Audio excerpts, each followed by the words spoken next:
Henry for the Titans. Missing DeForest Buckner was massive for the Colts. A great player, 45-26 though. And here is the head coach of the Tennessee Titans, Mr. Mike Vrabel, on what it took for his team to get that first place spot in the AFC South, everybody. You know, we were playing for first place. We were going on the road. We knew it was a tough place to play.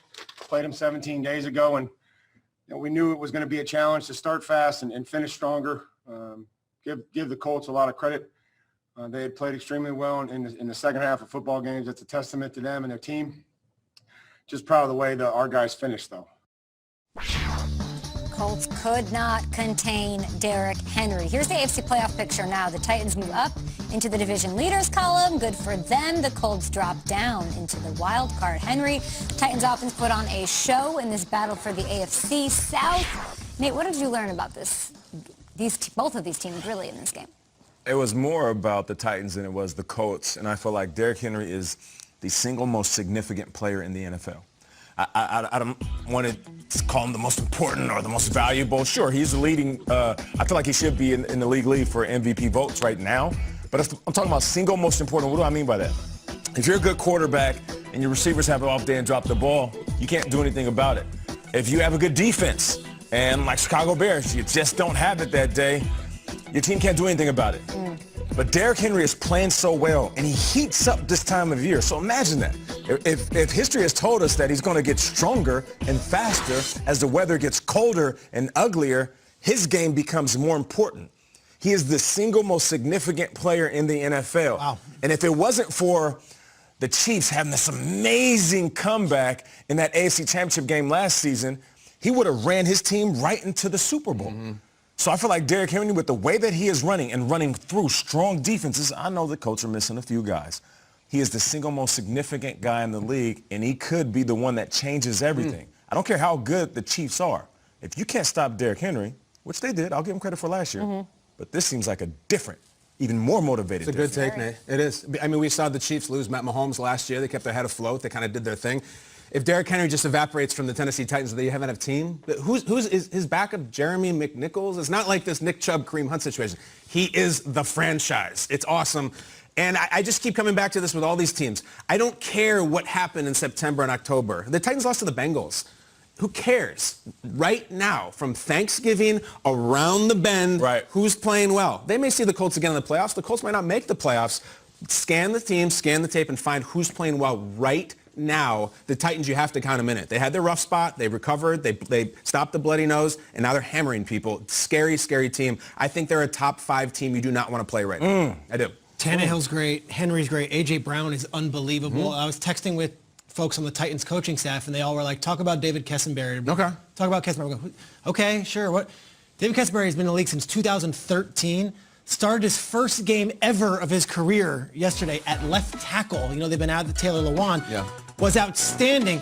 But guys, David Kessenberry is a player who has overcome non-Hodgkin's lymphoma, a form of cancer that originates in the lymphatic system.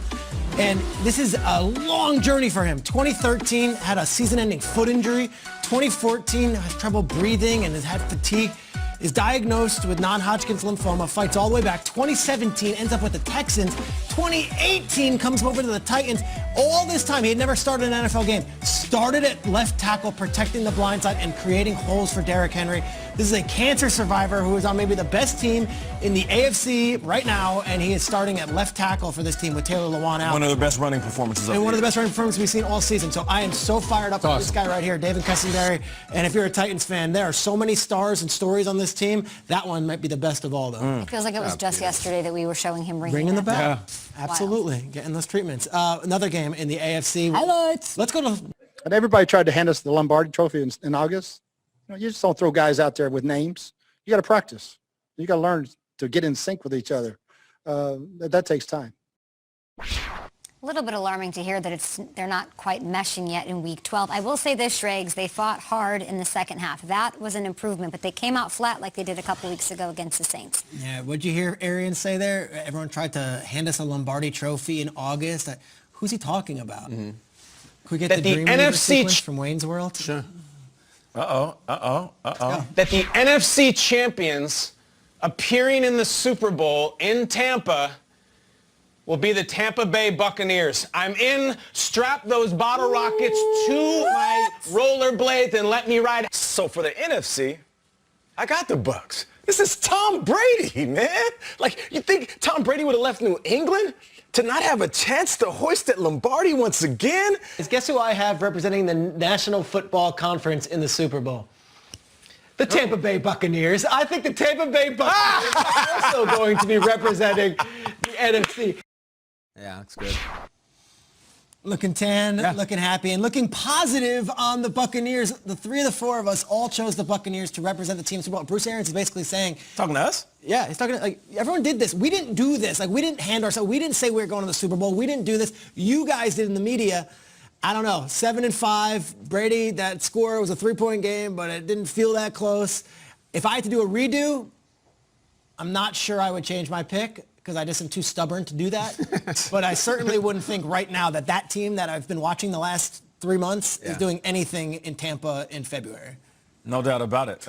If I could do a redo, I probably would change my pick. I probably would choose the Saints. This sounds like a segment. Oh, yes, Nate. But as I say, I would change to the Saints. I know Saints fans are sitting back right now. We don't want you, Nate. It's too late. You always hate on us, which I don't. I just feel like you guys blow it in the playoffs. Am I wrong? Why do you think they'll win now?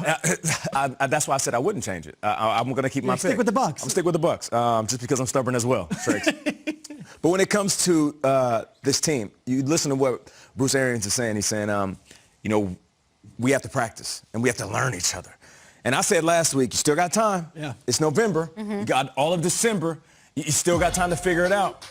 This is where you start to become who you will be in the playoffs. And there's a fear that there's not enough practice time left. There's a fear that what if one guy is on the COVID list and you got to shut it down and you're doing everything virtually? What if all of this precious time that you may need, all this classroom time, on the field time, what if you just don't have enough time, Bruce? And that's what I'm concerned about. Last night, there was a big dog on the porch. He was barking. It was a team led by Andy Reid, and the little dog got ran off the porch. And that was the Buccaneers. And I'm not sure that this team can stomp with the big dogs. Yep. That's the biggest thing I took away from this game. As good as I thought the Bucs were going to be, the Chiefs are that much. Are they the perfect team? No. Do I feel like they're going to run away and smack everybody up like that? No. But as far as these two squads, who were my Super Bowl picks, they're so different that I don't even see the Bucs competing with these guys a month from now. But you don't change your NFC pick, because if you did that now, you would just change to whoever is the best team right now. Right. It's not about right now. And I'm kind of echoing what you're saying. They go into the bye now, all right? And when we come back, we'll see what's doing. Because that fourth quarter did tell me a lot. They were getting destroyed in this game. Not only destroyed, like they were getting nationally embarrassed. It was a humiliating game with what Tyreek was doing. And they fought. And they got Evans going. And they almost stole the game. I didn't know they had that in them. That tells me a lot. So go away and let's see what you come back with. Let's see. Because this entire season for the Bucs is about trust that they will get it together. Trust in the coaching staff. Trust in Brady. If they don't, they're gonna be one and done in the playoffs. They're gonna be wild card done. What? I'm not selling though. I'm not selling. Despite they've lost 3 out of 4 games, they look discombobulated. I just still think too much talent and still enough time to win a couple playoff games, 1 or 2 playoffs. I'm not selling. It'd be very easy this morning to be like, enough with them. I'm sick of them. They suck. They lose. I'm not selling. I still think they can get this thing together. The Raiders almost beat the Chiefs, and you were like, no moral victory, but something happened in the fourth quarter. Yeah. It's the talent. I appreciate that. I want something promising. I know they have the talent. Yeah. I didn't know they had the onions and the spine. Okay. And they showed both. I like that. Now they have that bye. Let me read you guys their schedule the rest of the way. Vikings, Falcons, Lions, Falcons to end the regular season. My problem is this was their one last shot at an elite team in the NFL. They don't really have that the rest of the way, so I'm scared until the playoffs we won't learn anything about them. I'm not sure that I learned anything about them yesterday. Yeah, maybe the best thing is they don't have to face an elite team because they get smacked up every time they play one. Yeah, that's fair. Wild card round. They've lost 3 of the last 4. Quick little other thing I'm sort of percolating on. Patriots have won 3 of the last 4. Bucs have lost 3 of the last 4. The whole point of this season was to find out who's better, right? Belichick or Brady? Maybe it was the actual perfect symbiotic relationship, and they needed each other to get it done. So just watch how that plays out the rest of the way. More importantly, though, what happened at the end? Handshake? No, dap up? Okay. So we've had a thing here where Brady seems to be picking and choosing who he shakes hands with after losses. So there was all this anticipation after stiffing Jared Goff last week. Is he going to go out and shake Mahomes' hand? Is he going to do it? Is he just going to leave the locker room? He did. Okay. He went right out to him. There's Handshake. a jog. Let's break this down. Jogged out to him. It's a handshake. It's brief. There's no long. That's fine. So people are saying, oh, well, now is it all? I think actually it's more interesting now with Brady because if he just said, I'm not shaking after games, I'm not doing it, either because of COVID, which I would totally understand, or even if he had some elitist, like, I'll shake a guy's hand if he's up to my level. He's won a bowl. He's won a ring. I'm kind of into that. I respect it. The fascinating thing is the picking and choosing. So yes to Drew Brees and Patrick Mahomes after a loss. No to Nick Foles and Jared Goff after a loss. So I don't understand the rhyme or reason. And what's interesting is the next team he plays is Minnesota.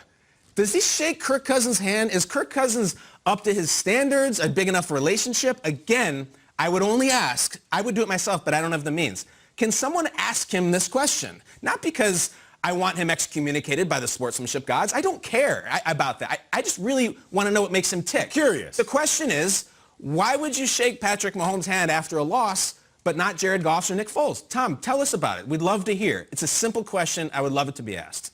Do you have, I mean, I'm sure Twitter has tons of ideas here. Do you find that there's people defending Tom Brady? I'm sure the whole world, as usual, is against him. Is there anybody that's like, leave him alone? Because you're coming in hard for it's him. more like, what is the theory? We're trying to figure this out. If Tom Brady, because he was asked a few weeks ago, and he said something about if I have a personal relationship with a guy, which didn't really hold any water. If he had said, I'm trying to social distance, absolutely, it's done. It's done. He didn't. Yeah, that's out the window. It's not about that. Yeah.